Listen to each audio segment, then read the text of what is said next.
सत श्री अकाल, स्वागत है सारे ही दर्शकों का। पंजाब इस वेले देख रहे हो तुसीं ते मैं हाँ गगनदीप सिंह लैके हाजिर हाँ पंजाब इस वेले दे विच पंजाब दीयां ताज़ा खबरां। रुख सब तो पहला करांगे इस वक्त की वड्डी खबर दे वल। खबर पंजाब दी सरकार दे नाल है। पंजाब सरकार दे वल्लों पंजाब कैबिनेट की बैठक सੱਦ ਲਈ गई है।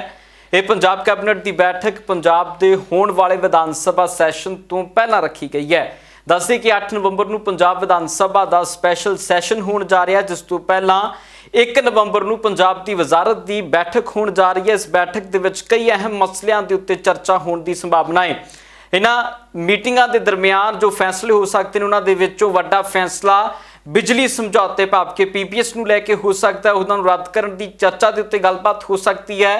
तिने खेती कानूनों विधान सभा के किस तरह रद्द करना, इस फैसले के उत्ते भी मोहर इस वजारत की मीटिंग के लग सकती है। तो इस दे नाल ही जो नवीं तरीके दे नाल नवीं लोगों को सहूलतां देनियां ने पंजाब सरकार ने चन्नी की अगवाई के हेठ उन्हां सारियां नवीं स्कीमां के उत्ते भी मोहर इस कैबिनेट की बैठक के लग सकती है। अजिहियां कियासराइयां लगातार लग रही हैं। इस उत्ते पूरी गलबात के लिए सीधा चलांगे सीनियर पत्रकार विजय मौर्या होना दे वल।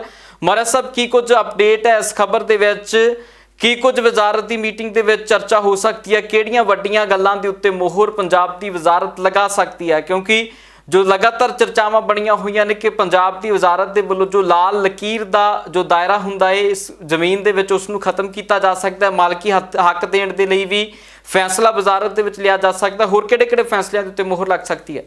गगन जी, पंजाब सरकार की कैबिनेट मीटिंग जिहड़ी होण जा रही है, इहदे विच सब तो वड्डे फैसले जिन्हां ते हो सकता वर्क किया गया और उन्हां दे फैसले बाहर आ सकते हैं।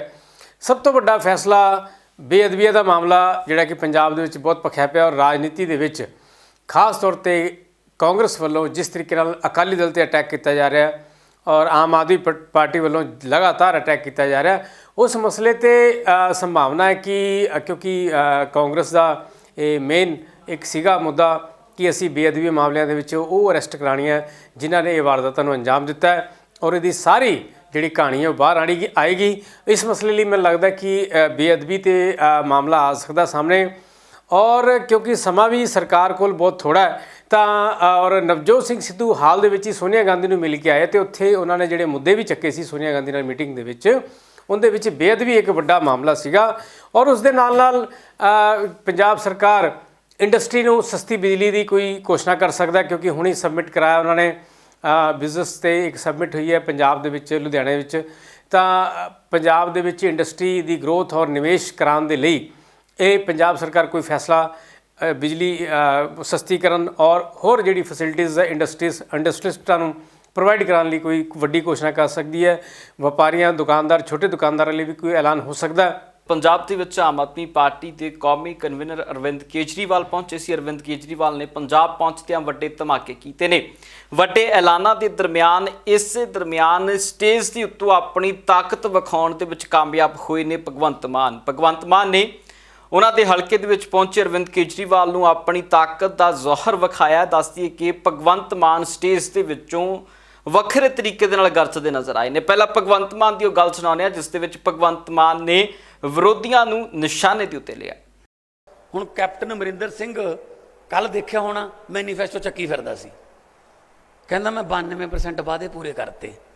फिर भाई इत्थे कल्ले ही क्यों बैठा अज? फिर कल कल्ले ही बैठा सी ना, किहड़े वादे पूरे करते दसो? घर घर नौकरी का वादा सी कित्थे है? सारे कर्जे माफ करने का वादा सी कित्थे है? स्मार्टफोन कित्थे ने? 2500 रुपया बुढ़ापा पेंशन कित्थे है? 51,000 रुपया शगन स्कीम कित्थे है? 4.5 साल तक घरों निकले ही नहीं। तो हुण चन्नी साहब आ गए। आए तो इस करके है भी बिजली के समझौते रद्द करांगे, बरगाड़ी का इंसाफ होऊगा, माफिया राज खत्म होऊगा। आए तो ये कह के सी। 1 महीना 5 दिन हो गए, करते की फिरदे है?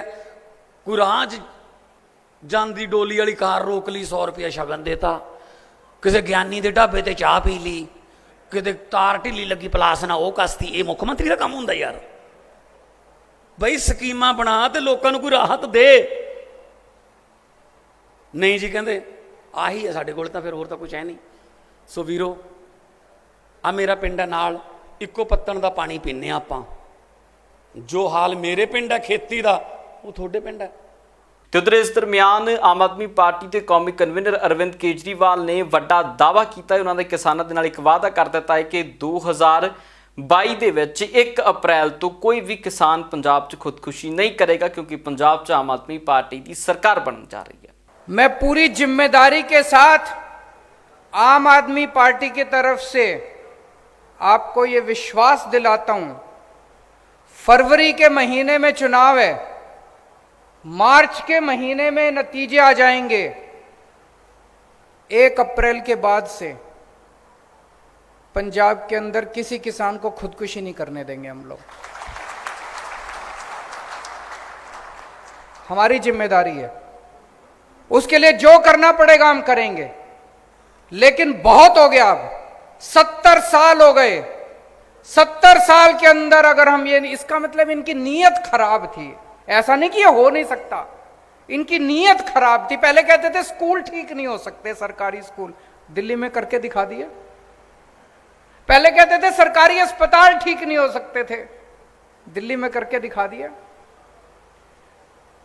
मैंने दिल्ली में जब पहला चुनाव लड़ा, मैंने कहा मैं बिजली फ्री कर दूंगा, मेरा मजाक उड़ाते थे ये सारे पार्टी वाले।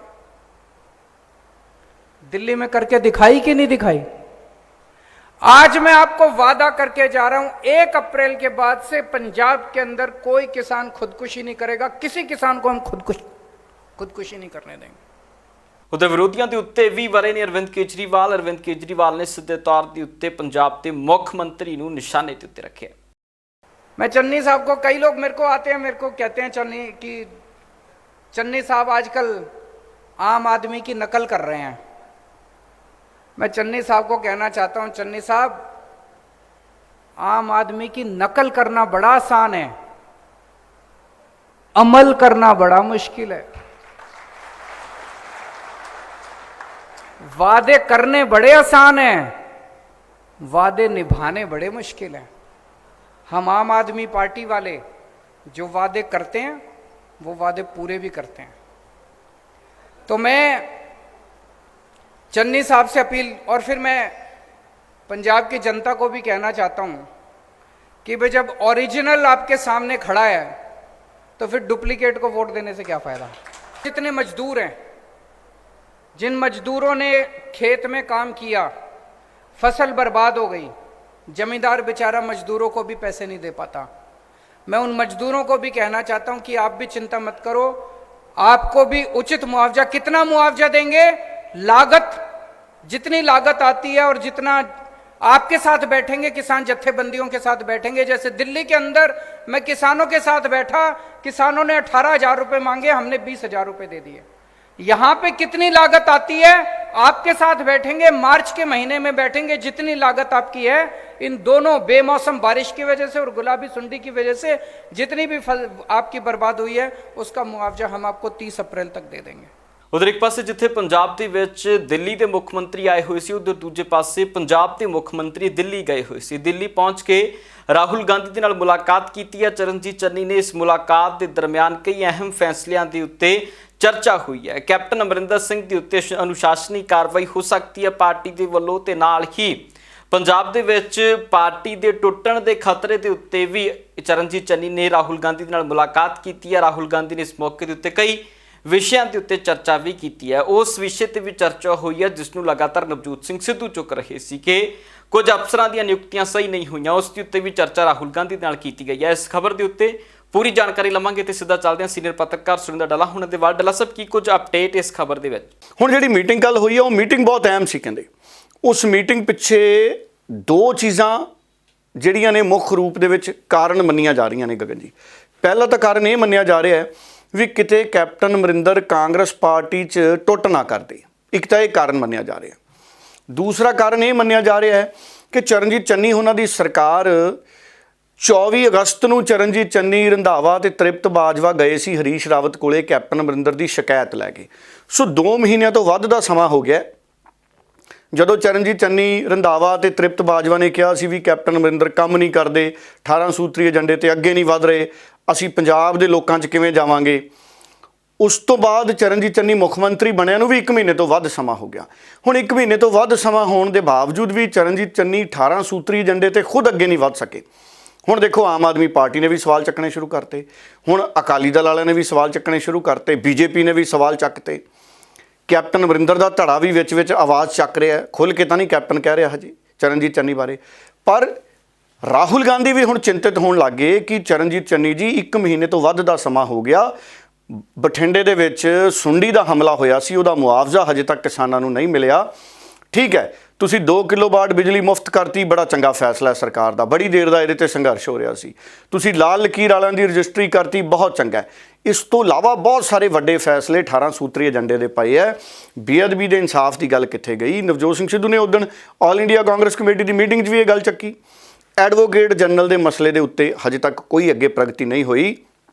ਇਹਦੇ ਨਾਲ ਚਰਨਜੀਤ ਚੰਨੀ ਅੱਗੇ ਸਵਾਲ ਇਹ ਵੀ ਵੱਡਾ ਹੈ, ਨਸ਼ਿਆਂ ਦੀ ਰਿਪੋਰਟ ਸਰਕਾਰ ਕੀ ਆਪ ਜਨਤਕ ਕਰੂਗੀ ਜਾਂ ਅਦਾਲਤ ਦਾ ਹੀ ਇੰਤਜ਼ਾਰ ਕਰੂਗੀ? ਕਿਉਂਕਿ ਅਦਾਲਤ ਕਹਿੰਦੀ ਸਾਡਾ ਤਾਂ ਕੋਈ ਰੋਕ ਟੋਕ ਨਹੀਂ, ਸਰਕਾਰ ਜਿਹੜੀ ਮਰਜ਼ੀ ਕਾਰਵਾਈ ਕਰੇ। ਹੁਣ ਨਸ਼ਿਆਂ ਦੇ ਮਾਮਲੇ ਤੇ ਵੀ ਸਵਾਲ ਖੜੇ ਹੋਣ ਲੱਗੇ ਚਰਨਜੀਤ ਚੰਨੀ ਦੀ ਸਰਕਾਰ ਤੇ, ਮਾਈਨਿੰਗ ਪਾਲਿਸੀ ਤੇ ਵੀ ਸਵਾਲ ਖੜੇ ਹੋਣ ਲੱਗੇ, ਰੇਤੇ ਵਾਲੀ ਪਾਲਿਸੀ ਤੇ ਵੀ ਇਹ ਤੁਸੀਂ ਕਰੋਗੇ ਕਦੋਂ? 18 ਸੂਤਰੀ ਏਜੰਡਾ ਪਤਾ ਨਹੀਂ ਮਹੀਨਾ ਸਵਾ ਮਹੀਨਾ ਸਰਕਾਰ ਦਾ ਰਹਿ ਗਿਆ, ਉਸ ਤੋਂ ਬਾਅਦ ਤਾਂ ਲੱਗ ਜਾਣਾ ਚੋਣ ਜ਼ਾਬਤਾ। ਤੇ ਜੇ ਹੁਣ ਵੀ ਇਹ ਏਜੰਡਾ ਪੂਰਾ ਨਾ ਕਰ ਸਕੇ ਚਰਨਜੀਤ ਚੰਨੀ ਜੀ, ਫਿਰ ਲੋਕਾਂ ਨੂੰ ਕਹਿਣਾ ਕੀ ਹੈ ਜਾ ਕੇ? ਹੁਣ ਜਦੋਂ ਤੁਸੀਂ 222 ਦੀ ਵੋਟ ਮੰਗਣ ਜਾਓਗੇ ਚੰਨੀ ਸਾਹਿਬ, ਤੁਸੀਂ ਕੀ ਕਹੋਗੇ? ਵੀ ਕੈਪਟਨ ਨੇ 18 ਸੂਤਰੀ ਏਜੰਡਾ ਲਾਗੂ ਨਹੀਂ ਕੀਤਾ, ਇਹ ਕਹੋਗੇ? ਵੀ ਕੈਪਟਨ ਨੇ ਸਾਡੀ ਗੱਲ ਨਹੀਂ ਸੁਣੀ, ਕੈਪਟਨ ਨੇ ਸਾਡੀ ਚੱਲਣ ਨਹੀਂ ਦਿੱਤੀ? ਜਾਂ ਤੁਸੀਂ ਇਹ ਕਹੋਗੇ ਵੀ ਇਹ ਜਿਹੜੇ ਕੈਪਟਨ ਅਮਰਿੰਦਰ ਨੂੰ ਅਹੁਦੇ ਤੋਂ ਲਾਂਭੇ ਕਰਨ ਤੋਂ ਬਾਅਦ ਜਿਹੜਾ ਸਵਾ ਮਹੀਨਾ ਸੀ ਹੁਣ ਤੱਕ ਇਹ ਤੁਸੀਂ ਕਿਵੇਂ ਬਿਤਾਇਆ? ਜੇ ਚਰਨਜੀਤ ਚੰਨੀ ਉਹਨਾਂ ਨੂੰ ਪਿਛਲੇ 1 ਮਹੀਨੇ ਦਾ ਰਿਪੋਰਟ ਕਾਰਡ ਸੌਂਪਣਾ ਪੈ ਜੇ ਪੰਜਾਬ ਦੇ ਲੋਕਾਂ ਨੂੰ, ਤੇ ਚਰਨਜੀਤ ਚੰਨੀ ਕੀ ਕਹਿਣਗੇ? ਉਧਰ ਬੀਤੇ ਦਿਨਾਂ ਸੰਗਰੂਰ ਪਹੁੰਚੇ ਸੀ ਆਮ ਆਦਮੀ ਪਾਰਟੀ ਦੇ ਕੌਮੀ ਕਨਵੀਨਰ ਅਰਵਿੰਦ ਕੇਜਰੀਵਾਲ ਨੇ ਸੰਗਰੂਰ ਪਹੁੰਚ ਕੇ ਕਈ ਵੱਡੇ ਦਾਅਵੇ ਕੀਤੇ ਨੇ, ਜਿਨ੍ਹਾਂ ਦੇ ਵਿੱਚੋਂ ਇੱਕ ਵੱਡਾ ਦਾਅਵਾ ਕਿ 1 ਅਪ੍ਰੈਲ ਤੋਂ ਬਾਅਦ ਪੰਜਾਬ 'ਚ ਕੋਈ ਵੀ ਕਿਸਾਨ ਖੁਦਕੁਸ਼ੀ ਨਹੀਂ ਕਰੇਗਾ, ਕਿਉਂਕਿ ਪੰਜਾਬ ਦੇ ਵਿੱਚ ਆਮ ਆਦਮੀ ਪਾਰਟੀ ਦੀ ਸਰਕਾਰ ਆਉਣ ਜਾ ਰਹੀ ਹੈ। ਕਈ ਵੱਡੇ ਦਾਅਵੇ ਇਸ ਮੌਕੇ ਦੇ ਉੱਤੇ ਅਰਵਿੰਦ ਕੇਜਰੀਵਾਲ ਨੇ ਕੀਤੇ, ਪਰ ਅਰਵਿੰਦ ਕੇਜਰੀਵਾਲ ਨੂੰ ਕਿਸਾਨਾਂ ਦੇ ਤਿੱਖੇ ਸਵਾਲਾਂ ਦਾ ਸਾਹਮਣਾ ਕਰਨਾ ਪਿਆ। ਇਹਨਾਂ ਸਵਾਲਾਂ ਦੇ ਜਵਾਬ ਜੋ ਲਗਾਤਾਰ ਅਰਵਿੰਦ ਕੇਜਰੀਵਾਲ ਤੋਂ ਵੀ ਮੰਗੇ ਗਏ ਅਤੇ ਭਗਵੰਤ ਮਾਨ ਤੋਂ ਵੀ ਮੰਗੇ ਗਏ। ਕੀ ਕੁਝ ਸਵਾਲ ਰਹੇ ਨੇ ਉਹ ਵੀ ਸੁਣਾਉਂਦੇ ਹਾਂ। ਦੇਖੋ, ਸਵਾਲ ਕਿਸਾਨੀ ਦੇ ਨਾਲ ਸੰਬੰਧਿਤ ਅਸੀਂ ਕਰੇ ਸੀਗੇ। ਸਾਡਾ ਤੈਅ ਹੋਇਆ ਸੀਗਾ ਵੀ ਅਸੀਂ ਜੋ ਕਿਸਾਨਾਂ ਦੇ ਮਤਲਬ ਕਿ ਕੇਜਰੀਵਾਲ ਸਾਹਿਬ ਕਹਿ ਰਹੇ ਸੀ ਅਸੀਂ ਕਿਸਾਨਾਂ ਨੂੰ ਮਿਲਣਾ ਆ, ਤਾਂ ਉਹਨਾਂ ਤੇ ਅਸੀਂ ਸਵਾਲ ਇਹੀ ਕੀਤਾ ਸੀ। ਪਹਿਲਾ ਸਵਾਲ ਸਾਡਾ ਇਹੀ ਬਣਦਾ ਸੀ ਵੀ ਜਿਹੜਾ ਮੋਦੀ ਸਰਕਾਰ ਵੱਲੋਂ 3 ਕਾਨੂੰਨ ਬਣਾਏ ਗਏ ਨੇ ਉਹ ਸਟੇਟਾਂ ਦੇ ਅਧਿਕਾਰਾਂ ਨੂੰ ਖਤਮ ਕਰਕੇ, ਕਿਉਂਕਿ ਜਿਣਸਾਂ ਦੇ ਮਤਲਬ ਬਾਰੇ 'ਚ ਫੈਸਲਾ ਦੇਣਾ, ਮੰਡੀਆਂ ਦੇ ਬਾਰੇ 'ਚ ਫੈਸਲਾ ਦੇਣਾ ਇਹ ਸਟੇਟ ਸਰਕਾਰ ਦਾ ਅਧਿਕਾਰ ਹੈ, ਤਾਂ ਉਹਨਾਂ ਨੇ ਇਹਨੂੰ ਖਾਰਜ ਕਰਦੇ ਹੋਏ ਖੁਦ ਇਹ ਮਤਲਬ ਦੇ ਅਧਿਕਾਰਾਂ ਦੀ ਵਰਤੋਂ ਕੀਤੀ। ਵੀ ਤੁਸੀਂ ਜਿਹੜਾ ਇਹਦੇ ਬਾਰੇ ਕੀ ਸੋਚਦੇ ਹੋ? ਜਿਹੜੀ 370 ਦੀ ਧਾਰਾ ਜਦੋਂ ਮਤਲਬ ਕਿ ਤੋੜੀ ਗਈ ਹੈ, ਉਦੋਂ ਤੁਸੀਂ ਬੀਜੇਪੀ ਦੇ ਹੱਕ 'ਚ ਖੜੇ, ਤਾਂ ਉਹ ਸਟੇਟਾਂ ਦੇ ਅਧਿਕਾਰਾਂ ਨੂੰ ਤੋੜਨ ਦਾ ਪਹਿਲਾ ਮਤਲਬ ਅਜਾਮਾ ਸੀਗਾ। ਤਾਂ ਇਸ ਲਈ ਜਦੋਂ ਉੱਥੇ ਖਤਮ ਹੋਇਆ ਤਾਂ ਉਸੇ ਧਾਰਾ ਦੇ ਮੁਤਾਬਕ ਹੀ ਪੰਜਾਬ ਦੇ ਵਿੱਚ ਕੇਂਦਰ ਵੱਲੋਂ ਇਹ ਅਧਿਕਾਰ ਲਏ ਗਏ। ਇਸੇ ਧਾਰਾ ਦੇ ਮੁਤਾਬਕ ਹੀ ਜਿਹੜੀ 15 ਕਿਲੋਮੀਟਰ ਪਹਿਲਾਂ ਬੀਐਸਐਫ ਨੂੰ ਅਧਿਕਾਰ ਸੀ, ਹੁਣ ਉਹ 50 ਕਿਲੋਮੀਟਰ ਦਾ ਕਰ ਦਿੱਤਾ ਗਿਆ। ਤਾਂ ਤੁਸੀਂ ਉਹ 370 ਦੀ ਧਾਰਾ ਤੋੜਨ ਤੇ ਬੀਜੇਪੀ ਦੇ ਹੱਕ 'ਚ ਕਿਉਂ ਖੜੇ? ਤਾਂ ਇਸ ਸਵਾਲ ਦੇ ਉੱਤੇ ਕੇਜਰੀਵਾਲ ਸਾਹਿਬ ਖੜੇ ਹੋ ਗਏ। ਉਹਨਾਂ ਨੇ ਉਸ ਤੋਂ ਬਾਅਦ ਸਾਡਾ ਕੋਈ ਗੱਲ ਦਾ ਜਵਾਬ ਨਹੀਂ ਦਿੱਤਾ, ਕਹਿੰਦੇ ਵੀ ਇਹ ਕਿਸਾਨੀ ਦੇ ਨਾਲ ਜੁੜਦਾ ਸਵਾਲ ਨਹੀਂ ਹੈਗਾ। ਦੇਖੋ, ਜਿਹੜਾ ਅਰਵਿੰਦ ਕੇਜਰੀਵਾਲ ਹੈ ਉਹ ਡਬਲ ਮਾਈਂਡਡ ਅੱਜ ਅਸੀਂ ਕਿਸਾਨ ਸੰਯੁਕਤ ਕਿਸਾਨ ਮੋਰਚੇ ਵੱਲੋਂ ਕਹਿ ਰਹੇ ਹਾਂ। ਇੱਕ ਪਾਸੇ ਕੇਜਰੀਵਾਲ ਕਹਿ ਰਿਹਾ ਮੈਂ ਦਿੱਲੀ ਦੇ ਬਾਰਡਰਾਂ ਤੇ ਜਿਹੜੇ ਕਿਸਾਨ ਲੜਾਈ ਲੜ ਰਹੇ ਨੇ ਮੈਂ ਉਹਨਾਂ ਦਾ ਸਾਥ ਦੇ ਰਿਹਾ, ਪਰ ਉਹਨਾਂ ਨੂੰ ਪਾਣੀ ਤੱਕ ਉੱਥੇ ਦਿੱਤਾ ਨਹੀਂ ਜਾ ਗਿਆ। 26 ਜਨਵਰੀ ਤੋਂ ਬਾਅਦ ਲਾਲ ਕਿਲੇ ਦੀ ਘਟਨਾ ਤੋਂ ਬਾਅਦ ਇਹਨੇ ਮਤਲਬ ਪਾਣੀ ਵਾਲਾ ਲੈਟਰਿੰਗ ਵਾਲੇ ਜਿਹੜੇ ਮਤਲਬ ਪਹਿਲਾਂ ਦਿੱਤੇ ਸੀ ਉਹ ਵਾਪਸ ਲੈ ਲਏ। ਦੂਜੀ ਗੱਲ, ਅਸੀਂ 2.5 ਘੰਟੇ ਬੈਠ ਕੇ ਸਵਾਲ ਪੁੱਛੇ ਵੀ ਤੁਸੀਂ ਵੇਟ ਇਹਨਾਂ ਦੀ ਕੀਤੀ ਵੀ ਸਵਾਲਾਂ ਦਾ ਜਵਾਬ ਸਾਨੂੰ ਦਿਓ। ਕੇਜਰੀਵਾਲ ਸਾਹਿਬ ਪਹਿਲਾਂ ਭੱਜੇ, ਬਾਅਦ ਜਦੋਂ ਅਸੀਂ ਵਿਰੋਧ ਕੀਤਾ ਵੀ ਅਸੀਂ ਸੜਕ ਦੇ ਉੱਤੇ ਬੈਠਾਂਗੇ ਸਾਡੇ ਸਵਾਲਾਂ ਦਾ ਜਵਾਬ ਦਿਓ, ਸਾਡੇ ਕੋਲੇ ਆ ਕੇ ਬੈਠੇ ਔਰ ਉਹ ਕੇਜਰੀਵਾਲ ਸਾਹਿਬ ਨੇ ਇੱਕ ਵੀ ਸਵਾਲ ਦਾ ਜਵਾਬ ਸਹੀ ਨਹੀਂ ਦਿੱਤਾ। ਵਿਕਰਮ ਮਜੀਠੀਆ ਦੇ ਵੱਲੋਂ ਵੱਖ-ਵੱਖ ਪਿੰਡਾਂ ਦਾ ਦੌਰਾ ਕੀਤਾ ਗਿਆ ਤੇ ਮੀਂਹ ਦੇ ਕਾਰਨ ਖਰਾਬ ਹੋਈ ਫਸਲ ਦਾ ਜਾਇਜ਼ਾ ਲਿਆ ਗਿਆ। ਇਸ ਦਰਮਿਆਨ ਵਿਕਰਮ ਮਜੀਠੀਆ ਦੇ ਵੱਲੋਂ ਖਰਾਬ ਹੋਈ ਫਸਲ ਦੇ ਜਾਇਜ਼ੇ ਤੋਂ ਬਾਅਦ ਜਲਦ ਤੋਂ ਜਲਦ ਕਿਸਾਨਾਂ ਦੇ ਮੁਆਵਜ਼ੇ ਦੀ ਅਪੀਲ ਪੰਜਾਬ ਦੀ ਸਰਕਾਰ ਨੂੰ ਕੀਤੀ ਗਈ ਹੈ। ਬਿਲਕੁਲ ਕੋਈ ਮਤਲਬ ਇੱਕ ਵੀ ਦਿਨ ਡਿਬੇਟ ਹੋਈ ਹੈ ਇਸ ਮੁੱਦੇ ਤੇ? ਆ ਹੁਣ ਮੰਡੀਆਂ ਦਾ ਹਾਲ ਕੀ ਰਿਹਾ ਜੀ? ਮੰਡੀਆਂ 'ਚ ਕਈਆਂ ਨੇ ਆਪ ਦੀ ਫਸਲ 1300 1400 1500 ਤੇ ਸੁੱਟ ਕੇ ਆ ਗਏ। ਨਵੀਂ ਦਾ ਰੌਲਾ, ਫਲਾਣਾ ਰੌਲਾ, ਢੀਂਗੜਾ ਰੌਲਾ, ਮਤਲਬ ਫਿਰ ਕਦੇ ਫਰਦਾਂ ਦਾ ਮਸਲਾ ਕੋਈ ਹੈ ਹੀ ਨਹੀਂ, ਸਿਸਟਮ ਹੀ ਕੋਈ ਨਹੀਂ। ਕਾਰਨ ਕੀ ਸਮਝਦੇ ਕਿ ਕਿਸਾਨ ਦੇ ਨਾਲ ਹੀ ਜ਼ਿਆਦਾ ਧੱਕਾ, ਮੇਰਾ ਕਿਸਾਨ ਵੀਰ ਦੇ ਨਾਲ ਸਮਝ, ਹੀ ਜਿਹੜਾ ਵਾ ਕਰਦੇ ਜੇ ਤੁਹਾਡੇ ਕੋਲ ਲੋਕਾਂ ਲਈ ਸਮਾਂ ਹੋਊਗਾ ਤੁਸੀਂ ਲੋਕਾਂ ਦੀ ਗੱਲ ਕਰੋ। ਤੁਸੀਂ ਤਾਂ ਆਪਦੀ ਕੁਰਸੀ ਦੀ ਲੜਾਈ ਨਹੀਂ ਮੁੱਕ ਰਹੀ। ਧਿਆਨ ਤਾਂ ਦੇਖੋ 24 ਘੰਟੇ 'ਚ ਤੁਸੀਂ ਸੌਣਾ ਵੀ ਆ, ਖਾਣਾ ਵੀ ਆ, ਤੇ ਜਿੰਨਾ ਸਮਾਂ ਜਾਗਣਾ ਮੁੜ ਕੇ ਤੁਸੀਂ ਆਪਦੀ ਕੁਰਸੀ ਬਚਾਉਣ ਤੇ ਲੱਗੇ ਰਹਿੰਦੇ। ਉਹ ਕਹਿੰਦਾ ਮੈਂ ਖਿੱਚ ਲਾਂ, ਉਹ ਕਹਿੰਦਾ ਮੈਂ ਖਿੱਚ ਲਾਂ, ਸਾਰਾ ਦਿਨ ਤਾਂ ਇਹਨਾਂ ਦਾ ਇਹ ਚੱਕਰ 'ਚ ਹੀ ਨਿਕਲ ਜਾਂਦਾ। ਟਵੀਟ ਜਿਹੜਾ ਲਗਾਤਾਰ ਚੱਲ ਰਿਹਾ, ਨਿਸ਼ਾਨੇ ਸਾਦੇ ਕਦੀ ਚਲੋ ਉਹ ਤਾਂ ਤੁਹਾਨੂੰ ਪਤਾ ਜੀ। ਕਦੀ ਕਹਿੰਦੇ ਆ ਕਿ ਤੁਸੀਂ ਜੈਪਾਲ ਜੇ ਵੱਖ-ਵੱਖ ਤਰੀਕੇ ਦੇ ਨਾਮ ਰੱਖੇ ਜਾ ਰਹੇ ਨੇ, ਜਿਸ ਤਰ੍ਹਾਂ ਨਾ ਲੜਾਈ ਜਿਸ ਤਰ੍ਹਾਂ ਸਕੂਲ 'ਚ ਬੱਚੇ ਦੀ ਹੁੰਦੀ ਉਸ ਤਰ੍ਹਾਂ ਦੀ ਹੁੰਦੀ ਨਜ਼ਰ ਆ ਰਹੀ ਹੈ। ਤੁਸੀਂ ਸਿਆਣੇ ਨਜ਼ਰ ਕੀ ਆਉਂਦਾ ਪੰਜਾਬ ਸਰਕਾਰ, ਪੰਜਾਬ ਦੇ ਵਿੱਚ ਹੁਣ ਕੀ ਅੱਗੇ ਕੀ ਰਹੇਗਾ? ਮੈਨੂੰ ਤਾਂ ਇਹ ਅਕਾਲੀ ਦਲ ਦੀ ਰਣਨੀਤੀ ਕੀ ਮੇਰਾ ਤਾਂ ਮੁੱਦਾ ਸਪਸ਼ਟ ਹੈ ਜੀ। ਇਹ ਸਰਕਾਰ ਦਾ ਕੰਮ ਹੈ ਆਉਣਾ, ਕਿਸਾਨਾਂ ਦੀ ਗੱਲ ਸੁਣਨੀ ਔਰ ਇਹਨਾਂ ਦੀ ਭਰਪਾਈ ਕਰਨੀ, ਮੁਆਵਜ਼ਾ ਦੇਣਾ। ਮਗਰ ਹਲੇ 3 ਦਿਨ ਬੀਤ ਗਏ ਆ, ਹਲੇ ਤੱਕ ਤਾਂ ਉਹਨਾਂ ਨੂੰ ਇਹਨਾਂ ਪਿੰਡਾਂ ਦੇ ਰਾਹ ਨਹੀਂ ਲੱਭੇ। ਮੁਆਵਜ਼ਾ ਹੋਣਾ ਚਾਹੀਦਾ ਇਹਨਾਂ ਦਾ। ਸਾਰੀ ਮੰਗ ਰਹੇ ਜੀ 50,000 60,000 ਮਿਨੀਮਮ ਮੁਆਵਜ਼ਾ। ਤੇ ਵਾਧੀਆਂ ਅਗਲੀ ਖਬਰ ਦੇ ਵੱਲ। ਪੰਜਾਬ ਦੇ ਸਾਬਕਾ ਮੁੱਖ ਮੰਤਰੀ ਕੈਪਟਨ ਅਮਰਿੰਦਰ ਸਿੰਘ ਦੇ ਵੱਲੋਂ ਨਵਜੋਤ ਸਿੰਘ ਸਿੱਧੂ ਨੂੰ ਚੈਲੰਜ ਕੀਤਾ ਗਿਆ ਹੈ ਕਿ ਉਹਨਾਂ ਦੇ ਖਿਲਾਫ ਤਕੜਾ ਉਮੀਦਵਾਰ ਤਾਰਿਆ ਜਾਊਗਾ। ਤੇ ਹੁਣ ਇਸ ਚੈਲੰਜ ਦਾ ਜਵਾਬ ਇੱਕ ਹੋਰ ਚੈਲੰਜ ਦੇ ਰੂਪ ਦੇ ਵਿੱਚ ਪ੍ਰਗਟ ਸਿੰਘ ਨੇ ਦਿੱਤਾ ਹੈ। ਪ੍ਰਗਟ ਸਿੰਘ ਨੇ ਸਾਫ਼ ਸ਼ਬਦਾਂ 'ਚ ਕਿਹਾ ਹੈ ਕਿ ਨਵਜੋਤ ਸਿੰਘ ਸਿੱਧੂ ਛੱਡੋ, ਕੈਪਟਨ ਅਮਰਿੰਦਰ ਸਿੰਘ ਮੇਰੇ ਖਿਲਾਫ ਜਲੰਧਰ ਛਾਉਣੀ ਤੋਂ ਹੀ ਲੜ ਲੈਣ, ਪਤਾ ਲੱਗ ਜਾਏਗਾ ਕਿ खिलाड़ी कौन तगड़ा है। अच्छी बात है, ये मुद्दे नहीं है। सिद्धू साहब लड़े चाहे कैप्टन साहब लड़े, जो पंजाब के इश्यूज हैं मैं तो उनकी बात करता हूँ। तो जो ऐसे चैलेंज कर रहे हैं वो अब उन्होंने प्रेस कॉन्फ्रेंस में ही चैलेंज कर दिया। अच्छी बात है, अच्छी बात है, बहुत अच्छी बात है। आप डटे हुए हैं, मतलब मुकाबला नहीं क्यों नहीं, देखो हम तो खिलाड़ी हैं, खेलना जानते हैं, खेलेंगे भी। अच्छी बात है और अच्छी टीम के अगेंस्ट खेलने में मजा आता है। चैलेंज स्वीकार है। नो डेफिनेटली, क्यों नहीं। नहीं, वो तो मैं उनको कहता हूँ कि मेरे अगेंस्ट आ जाए, जलंधर छावनी में आ जाए, तो उसमें क्या प्रॉब्लम। ਉਧਰ ਕਿਸਾਨੀ ਅੰਦੋਲਨ ਦੇ ਦਰਮਿਆਨ ਸ਼ਹੀਦ ਹੋਏ ਕਿਸਾਨਾਂ ਦੀ ਯਾਦ ਦੇ ਵਿੱਚ ਪੰਜਾਬ ਦੇ ਵਿੱਚ ਖੇਡ ਸਟੇਡੀਅਮ ਬਣਨ ਜਾ ਰਿਹਾ ਹੈ। ਇਸ ਖੇਡ ਸਟੇਡੀਅਮ ਦਾ ਨੀਂਹ ਪੱਥਰ ਚਰਨਜੀਤ ਚੰਨੀ ਦੇ ਵੱਲੋਂ ਰੱਖਿਆ ਗਿਆ ਹੈ। ਪੰਜਾਬ ਦੇ ਮੁੱਖ ਮੰਤਰੀ ਨੇ ਇਸ ਮੌਕੇ ਤੇ ਉੱਤੇ ਸ਼ਹੀਦ ਹੋਏ ਕਿਸਾਨਾਂ ਨੂੰ ਯਾਦ ਵੀ ਕੀਤਾ ਤੇ ਉਹਨਾਂ ਦਾ ਕਹਿਣਾ ਹੈ ਕਿ ਇਹ ਸਟੇਡੀਅਮ ਅਤੀ ਆਧੁਨਿਕ ਹੋਵੇਗਾ। ਅੱਜ ਮੈਂ ਧੰਨਵਾਦੀ ਹਾਂ ਪਿੰਡ ਦੀ ਪੰਚਾਇਤ ਦਾ ਕਿ ਜਿਹੜੇ ਸਾਡੇ ਕਿਸਾਨ ਜਥੇਬੰਦੀਆਂ ਦੇ ਸੰਘਰਸ਼ ਦੇ ਵਿੱਚ ਸ਼ਹੀਦ ਹੋ ਗਏ ਹੈ, ਉਹਨਾਂ ਦੇ ਨਾਮ ਤੇ ਇੱਥੇ ਸਟੇਡੀਅਮ ਉਸਾਰਿਆ ਜਾ ਰਿਹਾ ਹੈ। ਮੈਨੂੰ ਇਸ ਪ੍ਰੋਗਰਾਮ ਦੇ ਵਿੱਚ ਆਉਣ ਦਾ ਮੌਕਾ ਦਿੱਤਾ ਹੈ, ਮੈਂ ਪੰਚਾਇਤ ਦਾ ਬੜਾ ਧੰਨਵਾਦੀ ਹਾਂ। ਇਹ ਬੜੀ ਜ਼ਰੂਰਤ ਹੈ ਕਿ ਅਸੀਂ ਕਿਸਾਨ ਸੰਘਰਸ਼ ਜੋ ਕਿਸਾਨੀ ਦੀ ਰਿਵਾਈਵਲ ਤੇ ਸਰਵਾਈਵਲ ਲਈ ਸੰਘਰਸ਼ ਕਰ ਰਿਹਾ ਹੈ, ਜੋ ਕਾਲੇ ਕਾਨੂੰਨ ਕੇਂਦਰ ਸਰਕਾਰ ਨੇ ਬਣਾਏ ਉਹਨਾਂ ਦੇ ਖਿਲਾਫ ਸਾਡੇ ਕਿਸਾਨ ਤੇ ਖੇਤ ਮਜ਼ਦੂਰ ਜੋ ਸੰਘਰਸ਼ ਕਰ ਰਹੇ ਹੈ ਉਹਨਾਂ ਨੂੰ ਬਲ ਦੇਣ ਵਾਸਤੇ ਇੱਦਾਂ ਦੇ ਪ੍ਰੋਗਰਾਮ ਹੋਣੇ ਬੜੇ ਜ਼ਰੂਰੀ ਹੈ, ਜਾਗਰੂਕਤਾ ਲਿਆਉਣੀ ਬੜੀ ਜ਼ਰੂਰੀ ਹੈ।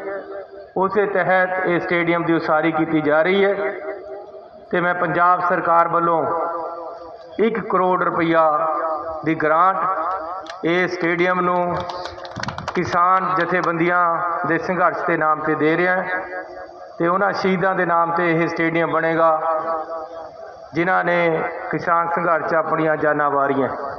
ਭਾਜਪਾ ਨੇ ਵੀ ਪੰਜਾਬ ਦੇ ਵਿੱਚ 2022 ਦੀਆਂ ਵਿਧਾਨ ਸਭਾ ਚੋਣਾਂ ਨੂੰ ਲੈ ਕੇ ਕਮਰ ਕੱਸ ਲਈ ਹੈ, ਕਿਉਂਕਿ ਹੁਣ ਭਾਜਪਾ ਦੇ ਵੱਲੋਂ ਚੰਡੀਗੜ੍ਹ ਦੇ ਵਿੱਚ ਕੇਂਦਰੀ ਲੀਡਰਸ਼ਿਪ ਦੇ ਨਾਲ ਮੁਲਾਕਾਤ ਕੀਤੀ ਗਈ ਹੈ।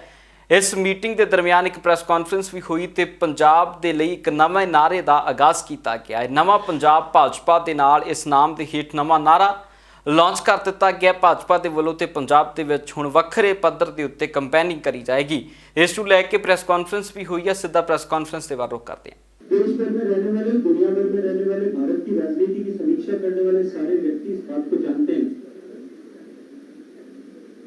और खुले में या अकेले में निश्चित रूप से इस बात को स्वीकार करते हैं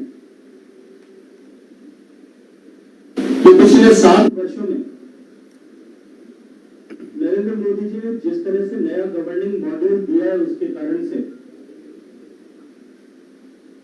हमारी शासन व्यवस्था में सामान्य मानवीय का विश्वास जिस तरह से डगमगा रहा था, तो मुझे ये कहने का मौका आग्रह किया जाए तो मैं कहूंगा कि नरेंद्र मोदी जी की सरकार की पिछले 7 वर्षों की सबसे बड़ी उपलब्धि है।